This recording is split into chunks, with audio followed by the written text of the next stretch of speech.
myself, Phil Gerbershak, and this week's guest is George Demanis.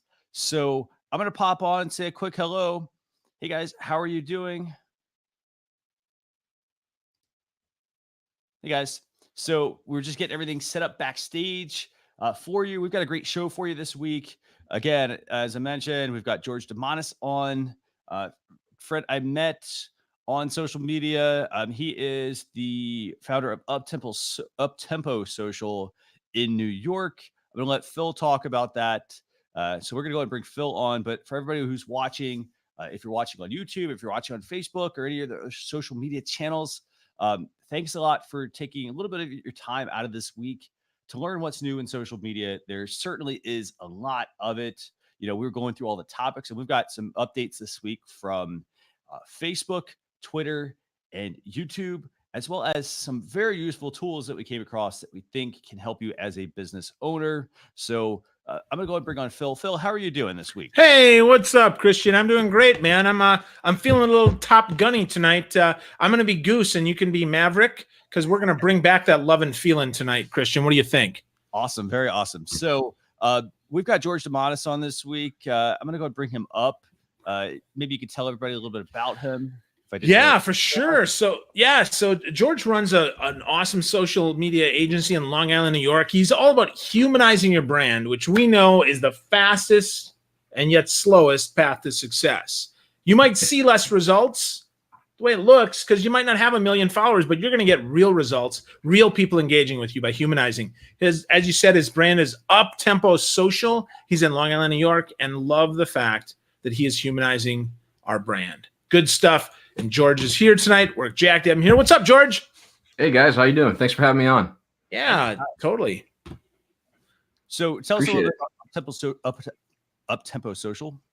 Well, we're a boutique social media management and digital marketing agency out of Long Island, like you said. We specialize in using video to have our clients step out from behind their logos. Okay. Basically get to have them get their target audiences to get to know them better rather than just being like a faceless corporation or something to that effect. Very cool. Very cool.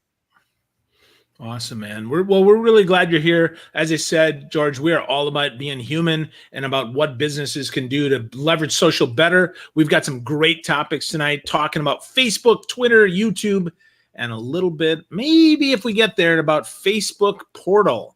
So talk to me, Goose. Yeah, we'll talk to you, Goose. That's right, buddy. That's right. So maybe we'll sing a little bit tonight. We'll bring Meg Ryan in, Anthony Edwards back from the dead, or it'll just be the three of us. No promises for any of that, right? So it's always a possibility that I may end up singing. That's it. Good. Yeah, bring back that love and feeling, George. That's all I'm saying, man. Phil, so I think we're ready to go with everything. Yeah. Let's go, man. Let's go. So let's bring out our first topic here. Facebook makes reporting bugs as easy as shaking your phone. So this is interesting to me that Facebook, first of all, that they acknowledge that it's hard as hell to update any bug. Like, Facebook isn't perfect. No app is. But now they acknowledge, hey, you know what? If we made it easier to report bugs, people might feel a little happier. So now you can just shake your little phone, and now you get a little better. So George, I don't know, man. What do you think about this? You excited about Shake the Report, or you think this is much ado about nothing for your business owners that you work with? I vaguely remember something like this. I'm not sure if it was an Android thing. I got the Android. I'm not sure if it's something that I might have had previously, but when I was reading this article, it was very nostalgic to me. I don't think they're reinventing the wheel here. I think they just adapted something. I mean, I don't know where I remember shaking to report a bug, but I remember doing it. I'm guessing it didn't work out so well because I don't remember where it was from, and it's not something that's currently here. So I'm guessing it may not, unless they can perfect it. I don't know how good it's going to be, but we'll see. Yeah, we'll see. I mean, there is an accelerometer in these iPhones and Androids now. That's one of the things that kind of sucked before is they were a lot more kludgy, right? They weren't as sensitive. Now that we've got Force Touch, We've got better devices. I think, even though we as users might not even realize that, I think we take that for granted. And I think this gives us an opportunity now to make it a little easier, or at least, even if it's not really easier, the appearance of easy. So what do you think, Christian? So I think it definitely makes it easier to report a bug. It's not going to change a whole lot in the sense that previously, if you wanted to report a bug, you had to tap on a couple of links. Well, I guess maybe it does make it easier in the sense that you had to find the help menu to report to Facebook. Now you just shake your phone. It's going to bring up the form. So that part I actually do like because it does consolidate how people, consolidates how people can actually quickly report their stuff to Facebook versus, hey, which am I using the right form? Where do I find this form at? So I like that aspect of it. And I also think it's also good because, if you kind of think about it, we're always talking about engagement, and engagement comes in different forms. It could come in a really spectacular post. It could be a video that people watch, that there's a little motion in your, content that you're sharing. So in this case, this is a way to keep people obviously on their phone. So I think it's a good update, nothing major, but I think it makes it easier. And that's, to me, really important for a busy business owner. Yeah. Well, let me ask you guys this. Have you experienced a lot of bugs with Facebook? I mean, aside from the two, are we having many issues with, I'm also not in the Facebook beta program, so I assume there'd be more bugs in the beta program, but as a regular user on my personal app on my phone, I really haven't experienced bugs. Well, we see different things that'll get reported for different reasons. And I think that for some that could be considered a bug. I think we also see on some business pages, right? They don't like, perhaps one of the things that I'd like to see is that this is better on when I'm trying to advertise, right? If I'm trying to advertise from my mobile device, if I can see like, what the heck is going on? Like, why is this ad not going through? If I could shake it and see that there's a form that comes up, or maybe a chat form, right? So I can message right away with someone. I think this could be a big deal. I mean, right now, yeah, I think you're totally right, George. There aren't a ton of bugs yet. But again, that appearance of having this, again, this is one step closer to Facebook being more trustworthy, which I think is an important step for them. Yeah, they have to definitely make some steps to fix some missteps that they've had along the way. So big up. I think it's a big update. I don't have a lot of bugs myself, but I like Phil's idea there. If you could shake and have it, for instance, grab the screenshot, that would be pretty fantastic because it knows what you're doing at the time.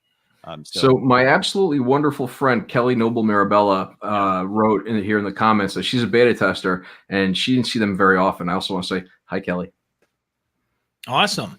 Well, that's good to hear. And hi, Kelly. We're glad you're here. Glad you're tuned in. So yeah, that's great that you are not seeing that. And yeah, Kelly, you're famous. If you would authorize StreamYard, we'd even get to see your picture, which would be really cool. So you got to sign up for StreamYard.com. That's not an ad. Gage doesn't pay us, unfortunately. Christian, you got to work on that because StreamYard is our tool of choice for those of you watching live or the recording. We do use StreamYard, and Christian runs it backstage for us to make sure this looks really pretty, put some great graphics on it. And it's what, $20 a month, Christian? Something like that? I think so. Something along those lines. Yeah. Yeah. So it's super, super inexpensive to have a professional looking show. So yeah, I mean, personally, I don't get too many bugs as well with Facebook, but I definitely think that something that's easier to use, I think, is key. Yeah. Keep that in mind. Cool. Well, hey, let's move on to Twitter. Let's talk about this. So Twitter finally moves into 2010 with the fact that now you can go live with guests. It's more fun than talking to yourself. So congratulations once again, my least favorite platform that I'd love to love, Twitter. I mean, no, really, man. I'm number 13,805 on Twitter, bro. I've been using Twitter forever. I would love to love Twitter. I just think Jack is about 100,000 years away from where Twitter should be. It's really, really important that they move forward. I hope this is great, bringing people on. I mean, wow, now it has the same capability as FaceTime. Congratulations, right? I mean, not stupid, but necessary, right? So, yep. Yeah. I mean, basically, with this update, you get the ability to bring on guests. You can bring on up to 3 people, and it's via audio. So live video via audio. I mean, again, right? I mean, 2010. This, I mean, you know what? Maybe Twitter will go by Blab, because Blab's been dead, what, 5 years now? So maybe Twitter will bring it back, because Jack is known for making really smart investments. So I don't know, George, what do you think? Phil, I'm kind of with you on that. Like, I really want to love Twitter, and I go into spurts, which is probably why I'm not very successful on it, because there are times where I'll just start. I never actually developed I'm talking about personally, you know, at G Demanis. I never actually developed any sort of content plan for Twitter, nor have I ever felt a need to do so. I want to like it because I like the idea of it. I think at its inception, it was a great platform. I think there's been environmental forces that have turned it into something that I don't think Jack or anybody else or you know, even us professionals want it to be. That being said, I applaud them for adding live video natively and not on Periscope. I liked Periscope. I used it from time to time, but it was something that I think if they actually had live streaming from natively from Twitter, it would be a lot better. So I congratulate them on finally doing that and finally allowing people to bring guests on. Yeah. So. Yeah, I mean, LinkedIn is still behind. You know, the good news is, right? I mean, Twitter at least beat LinkedIn to the party, and I hear that MySpace via BlackBerry is also coming back, George. So, are you excited about that? Because I am. Man, you know what's really funny is a couple of days ago I got my Facebook memory of me saying goodbye to my BlackBerry pin. Oh, nice. Very nice. So yeah, so we're going to run next week's show on the BlackBerry Treo for all of you watching at home. It's going to be a 1.75-inch screen, and Christian will be running that via hamster wheel. So stay tuned. As long as it's not the Storm. That phone was terrible. That was, dude. All of them were bad, right? Get the Blueberry from AT&T, right? That was bad too. Yeah. Good stuff, Christian. What do you think about this, man? Here's the thing.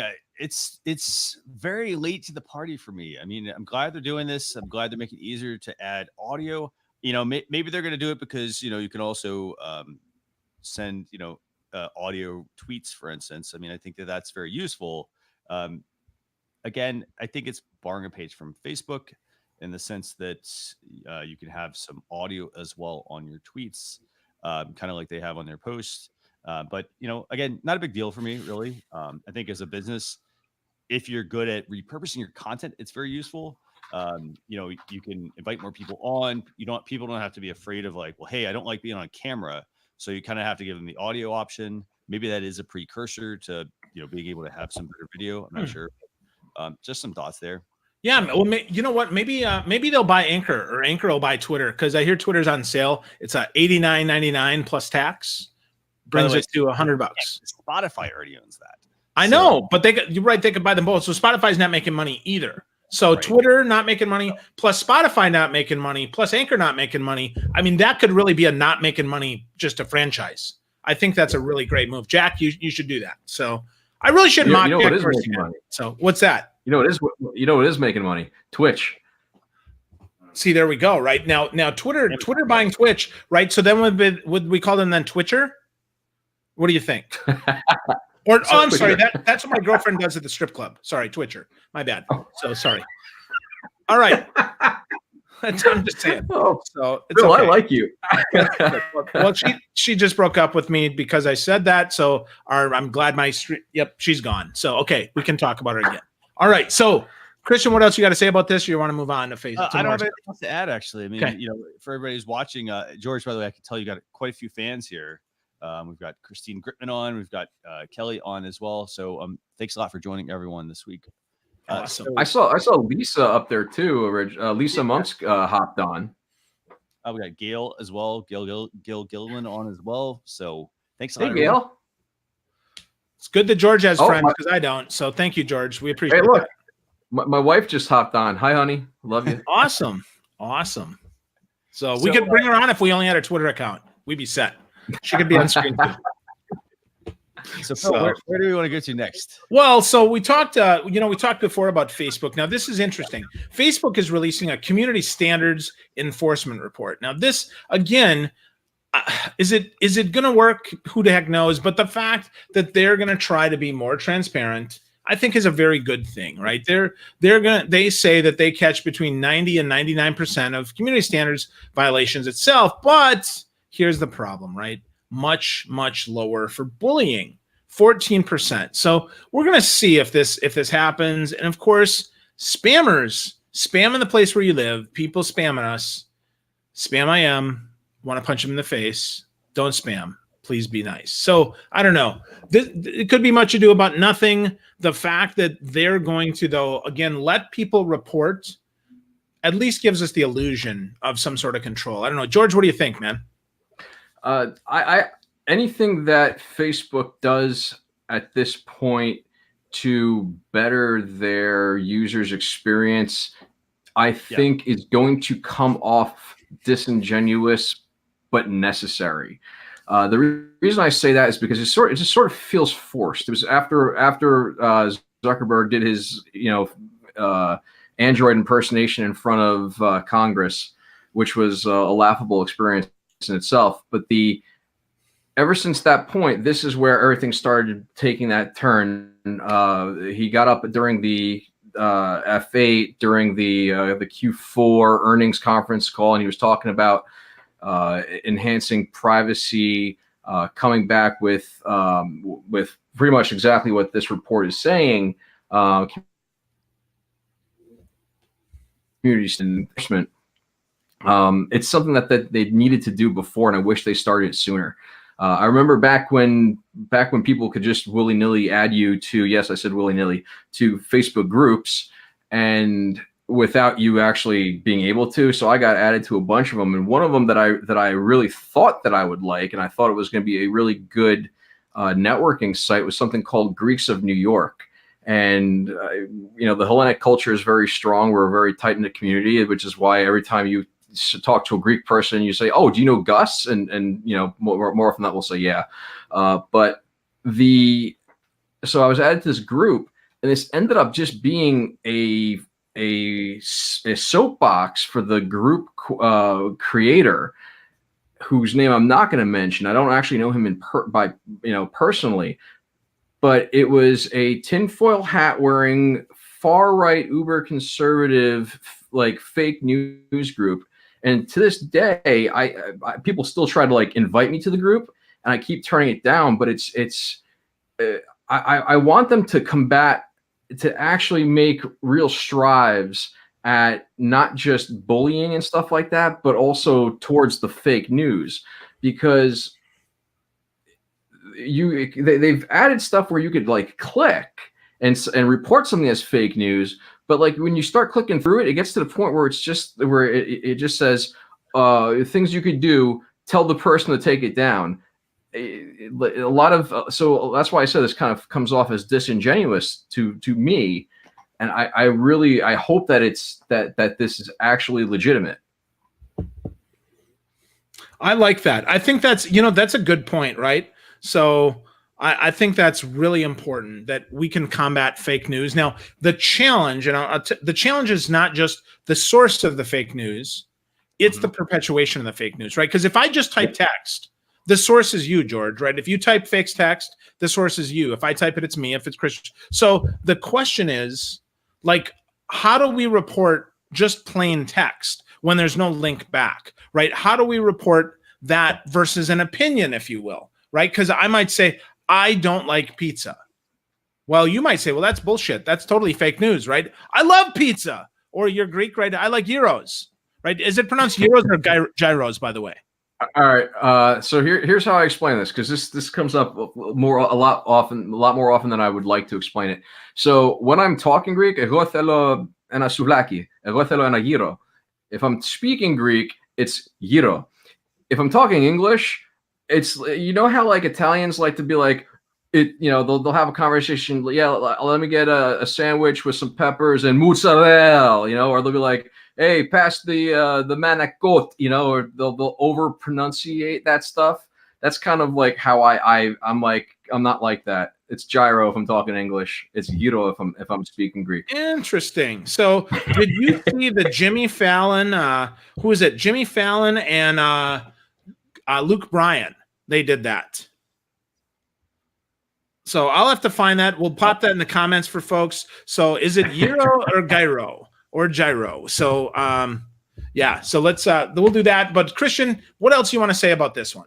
I think the other thing that, for me that stood out, and there's not a whole lot to kind of, take away from this really, in the fact that, like George said, Facebook is trying to, they have a lot to do to repair their reputation. A lot of people think this might not be very authentic.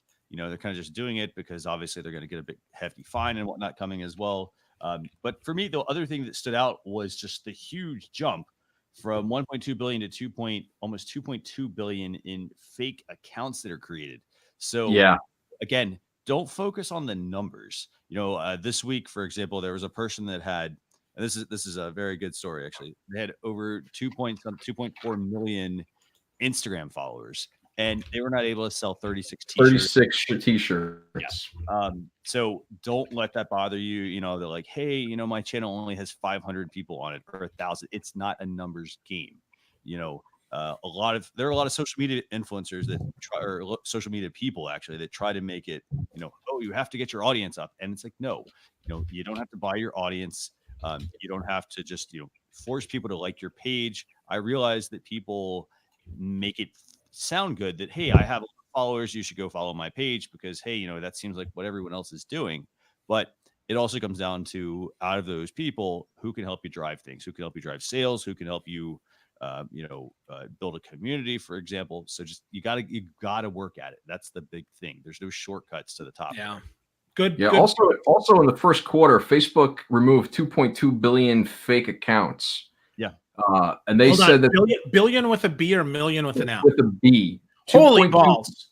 Yeah. So I'll read you a quick little report here. Facebook, in a new reported post on its website, estimated that fake accounts represented approximately 5% of its worldwide monthly active users during Q1 of 2019 and Q4 of 2018.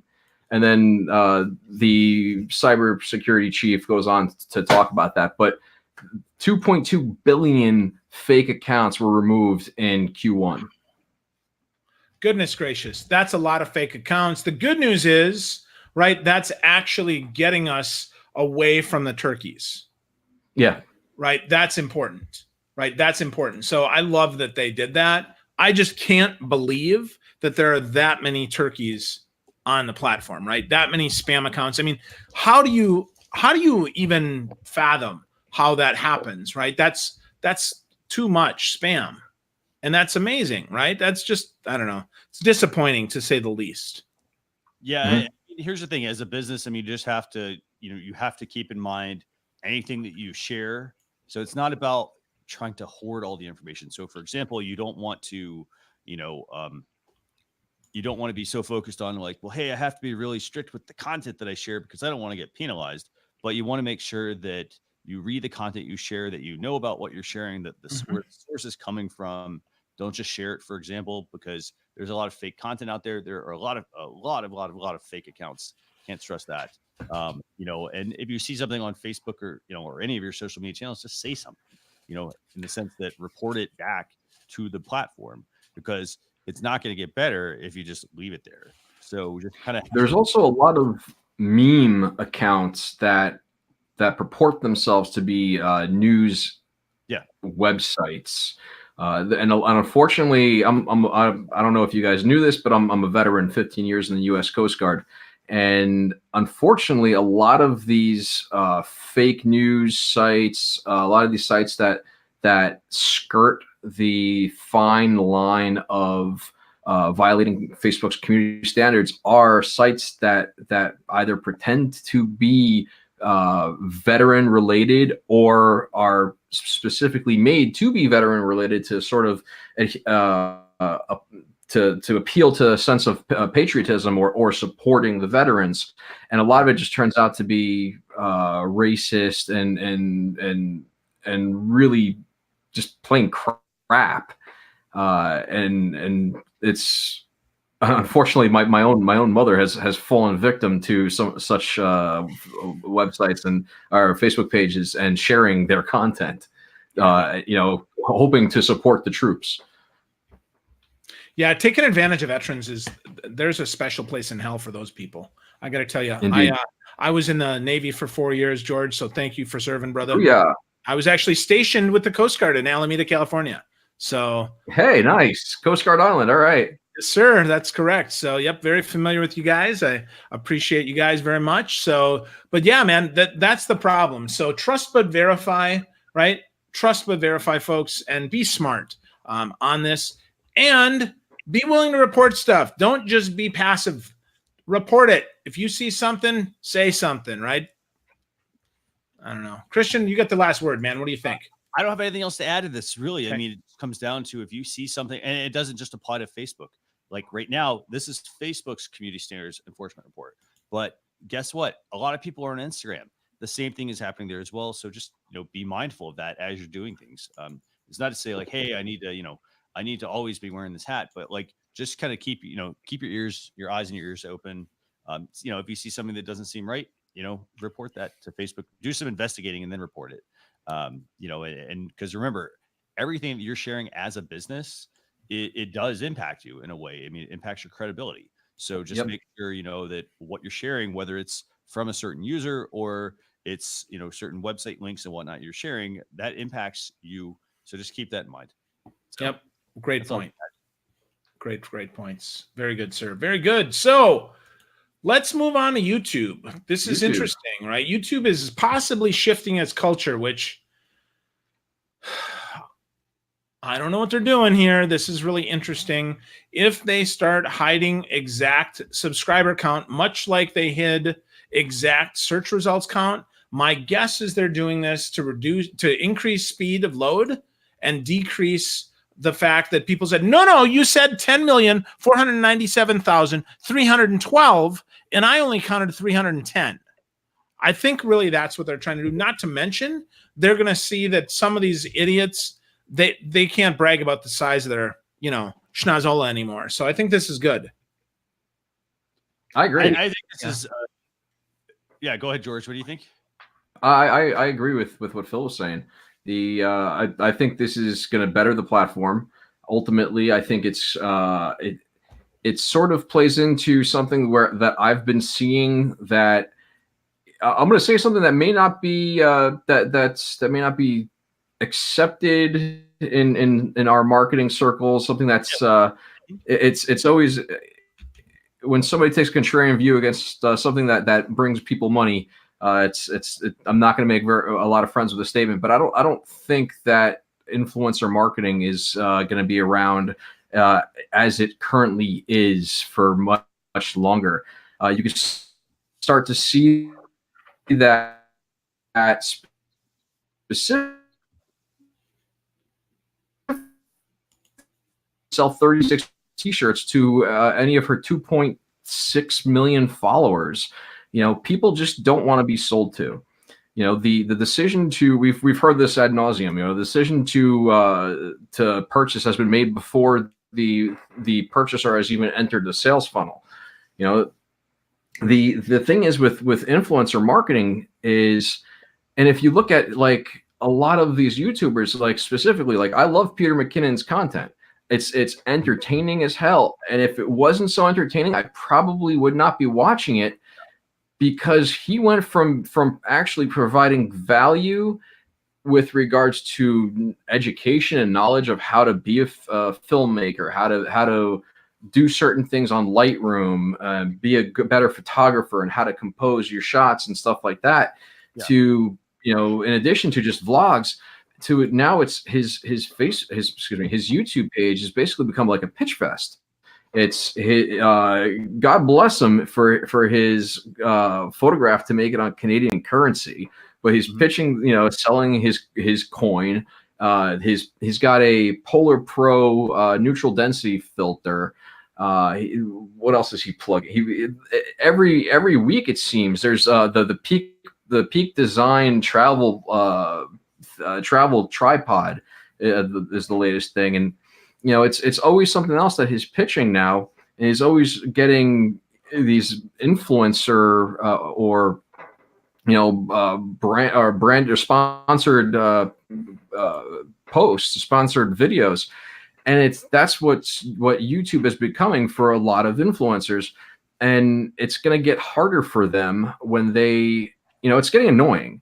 And I think by YouTube limiting, what they're showing as far as followers go, it's going to make it harder for brands to, I mean, everybody's going to know who Casey Neistat is. Everybody's going to know who PewDiePie is and all the other YouTubers who are, very high up there in numbers.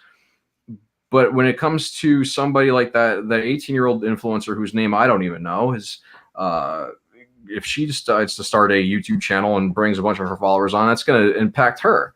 So anything that's sort of that detracts from the dehumanization or the urge to sell and just pitch on your YouTube channel, I'm all for it. Cool. And Kelly mentions here, honestly, like, let me read this. So honestly, YouTube subscriber counts, I mean, they don't really matter. Views are more important than length of video is what matters on YouTube. And that's absolutely true. I think this is actually a good move. And I think they're also making this move because Instagram, tested out hiding the likes. Yeah, removing likes. And I think it's the same thing. I mean, they have to, in a way, both kind of follow suit because, if one channel is showing it, one channel is not, it shifts the whole culture. I think it shifts the whole social media landscape in a way. Because again, it doesn't really matter how many subscribers you have, how many people are tuning in, for example, how many people are engaging with your content. Like that's the stuff that should matter to you, to get somebody to subscribe. It's fantastic. But if you look at all the videos, everybody follows the same formula. Hey guys, do us a favor, hit that like button. If it's Facebook, hit that subscribe button. If it's YouTube, hit that notification so that, you get notified when we go live. I mean, it's the same spiel. It comes down to the content. The content I think is really what matters. So anything you want to add to this, Phil? I mean, I think no, I think we pretty much crushed that one. What I do want to say though is, if you like these topics and you want to talk more about them, and you want to learn more, get the links and recap, you want to go to socialchefs.com/daily. Make sure you get signed up. Christian sends out a great email every day. It's got all sorts of good stuff. We have the recap go out sometime Friday. You might get it Saturday, right? But you just go to socialchefs.com/daily and get all the goodness, including some stuff we're not going to cover tonight, which includes something about Facebook Portal. We're not going to get the chance to talk about that tonight. So instead, we're going to move that to the newsletter. So again, it's socialchefs.com/daily. Good stuff there. So now comes my favorite segment. Yes, George, it's the karaoke time. It's carpool. No, it's not. It's tool time, right? You'll never close your eyes anymore when I kiss your lips. Sing it, George. There's no tenderness like before in your fingertips. All right, that's enough being a tool, George. Let's talk about some social media tools that we can use to grow our business. Thank you for that segue, my friend. I set you up. You knocked it out of the park. I appreciate that. So the first one is vignettes here, updating your contact pictures so you can stop with the ugly gray circles and into real photographs. I'm wondering where this all pulls from, but this is pretty cool.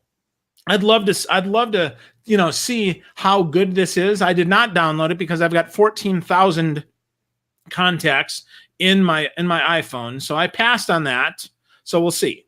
But George, have you used it? You thinking about using it? What do you think?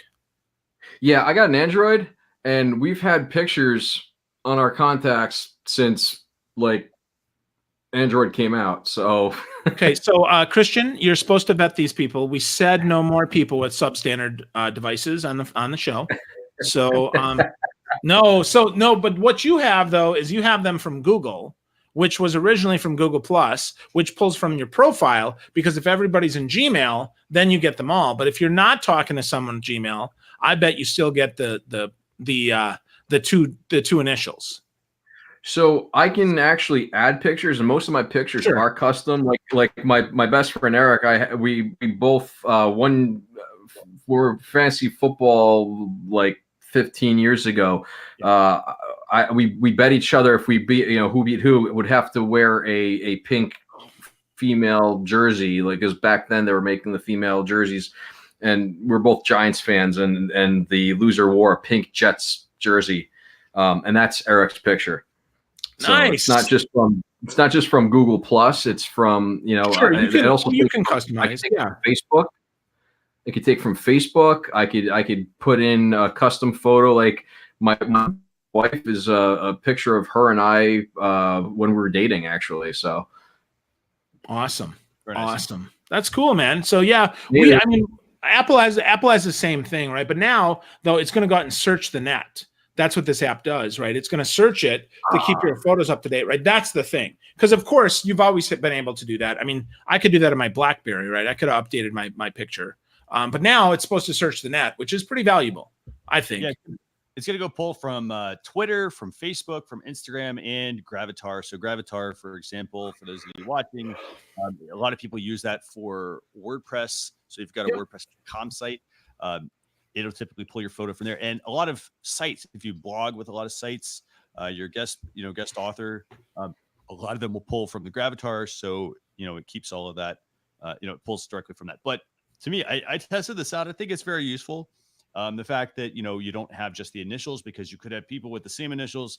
And, I think it makes it's easier to see, well, hey, who's calling, for example. And it's, don't do the manual way of like, hey, let me take your photo and add it. Very, very, very easy to just have it scan the social media channel. And hopefully the person's actually updating their photos on their social media channels. But come on now, that's a great way to meet women, Christian. What are you talking about, dude? Why are you giving away all my dating secrets tonight? I'm really disappointed. George, come on, man. What's you got dating advice for us? You've been married how long? I'm about to hit 10 years with my wife. All right, man. I have no idea how to. All right. Right. And it's $5 for the app, $4.99. I mean, here's the thing: if you have a lot of contacts and you want to make it easier to see your contacts, aside from all the individual initials, this is a worthwhile app to have to save you a lot of time in updating those. So that's number. So cool. So $5, update all your contacts. Now, Christian, is it did you look, is it a one-time purchase, or will it update like ongoing as you keep it? Like, is it an annual thing? Did you look? At the moment, it's a one-time purchase. Okay. So basically, for $4.99, it gives you the ability to preview updates, updated photos for free, and then in a way, you have to pay it to unlock the unlimited saving. It's a one-time purchase, it says. So cool. $4.99. That also means, by the way, if you get a new device, you don't have to rebuy it for your device. For example, if you go from iPhone X to whatever the latest model is, the XS Max or something like that. Yeah. You just have an option that says restore your purchase. Sure. And we'll give you the purchase there on the new device. So excellent. Cool. Yeah. Cool. Awesome. Well, that's a helpful one. So let's move on to the next one, which is Morningfame, which is really interesting. It's all about simplifying your YouTube growth, which I find really interesting, right? The thing that I like about this app is the fact that it actually has specific recommendations, not for growing YouTube, but for growing your channel. So this is pretty slick, right? It compares your channel with other channels of the same size, so that statistics are put into perspective, and weak spots become more visible, so that you can get real attention on this and then get real insight in how to improve it. So this is pretty slick. Looks like a good app. If you're serious about YouTube, this could be pretty cool. So I would recommend, take a look, see what this looks like, and, give it a shot.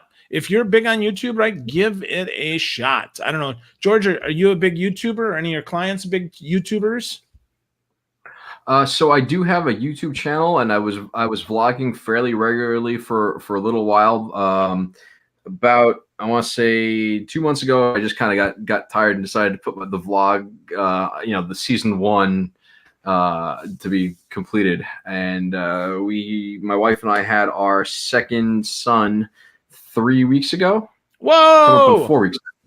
Yeah. So it was one of those things where I've been recording with the intention of editing and continuing to upload, but I haven't had the time to really edit.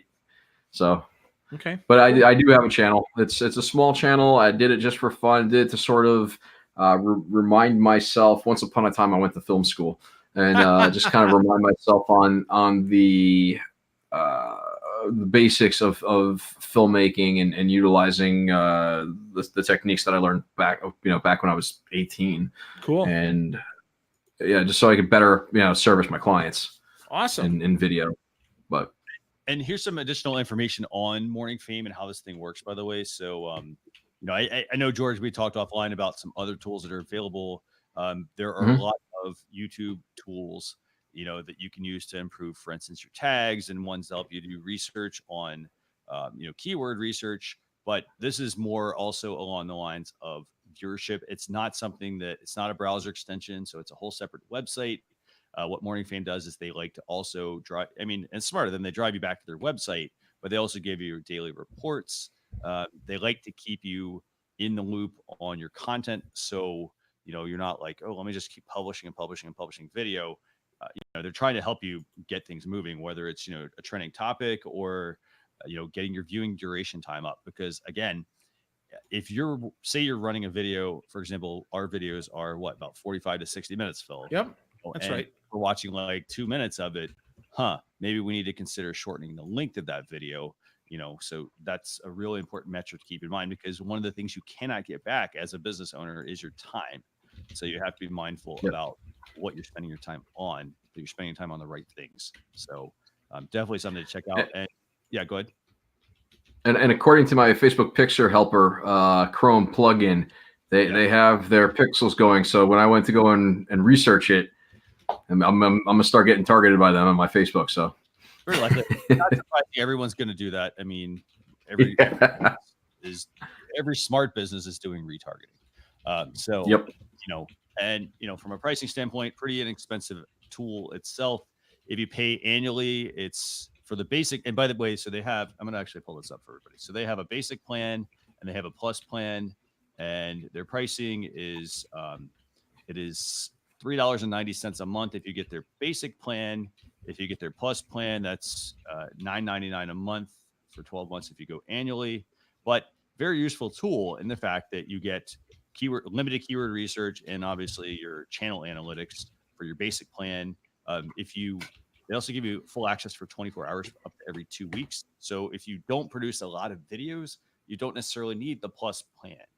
But if you are producing a lot of videos, you get full access to the channel analytics as well as the research tool to help you improve what it is you're doing. So, and this doesn't just apply to like the keywords. It's the keywords, it's the viewing duration, it's the, who are your competitors, for example. You can look at your competitors. You can see, for example, how does my YouTube thumbnail look compared to my competitors, and whatnot. So a very useful tool, very inexpensive, I think, given the, opportunities you have to just grow your engagement, to broaden your exposure to other audiences if you make those small tweaks. So, yep. And again, if you're a YouTuber, right, this is probably a really good tool for you to invest in. Yeah. Mm-hmm. The super awesome bot star Kelly Noble Mirabella seems to be an avid user of it, and she says to get the plan that includes the keyword research, it's a must. Yeah. Awesome. Thank you. That's really helpful. All over YouTube videos. Let's see if I can do this a minute. We're going to have a couple of comments here scrolling from Kelly here. So, it's a must tool if you want to get more views from your videos. And again, it's not just about like getting the view numbers up.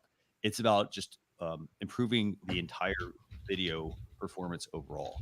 So, you want to have a high number of views. You want to have YouTube thumbnails that really resonate with your audience, because again, competing with everyone else who's trying to do the same thing with their content. So it's not a game, but you want to just keep improving it. Yep. Speaking of Kelly, have you guys had Kelly on? We have not, actually. We'll have to. You guys need to have Kelly on. She is a bundle of energy. She's absolutely amazing. She just signed. She just became the official ManyChat trainer for their bot videos. So very cool. Well, we'll have to talk to her. We'll have to chat with her and see about having her on. So thanks a lot, by the way, Kelly, for all of the engagement this morning or this evening, wherever you're watching, by the way. So thank you so much. We appreciate that. Cool. Yeah. So good. So, hey, George, man, you're pretty smart. Where do we find more of you, dude? Well, let's see. Personally, you can find georgedemanis.com for my photography, my personal blogs, at gdemanis across all social platforms. Professionally, at Uptempo Social across all social platforms, uptemposocial.com, and I will be at Social Media Week Lima, hanging out with Jessica Phillips, Kelly, and a bunch of really awesome marketers in the middle of or northwest Ohio. I was supposed to be there, man. I can't go this year, so doggone it. So, well, that's good for everybody else. It just sucks for me. So, hey, folks, so if you're going to Social Media Lima, give George a shout out. Check out georgedemanis.com, all about social media, photography, and humanizing your brand. So, George, you're awesome, man. Thanks so much for joining us today. Hey, I really appreciate it, guys. This was a ton of fun. Thanks. Awesome. It's a pleasure having you on, George. Thank you so much for joining us this week. By the way, just a couple of quick thoughts here for everybody. And George, we're going to have you leave your links in the comments by georgedemanis.com. But if there's other ones you want to put in, feel free to put those in the comments on this video. I want to thank everybody who joined us. Thank you so much, just for spending a little bit of your time with us. We will have a blog post recap go out. As Phil mentioned, we also have items that we did not get to this week that we'll put in the recap. You can get that one by going to socialstuffs.com/SC193. We'll see you all next Thursday. Oh, wait, real quick. Yeah. Oh, I forgot to mention, because Christine Gritman's in here. Christine and I are both working on launching Social Media Day New York City 2020. More information on that to follow. If you want more information on that, it's at SM Day NYC for all social platforms. The website's not up yet, but it's on there for Facebook, Instagram, and Twitter. Sweet. Very cool. Yeah. So awesome. And by the way, that just reminds me of Phil of your shirt Yeah. there.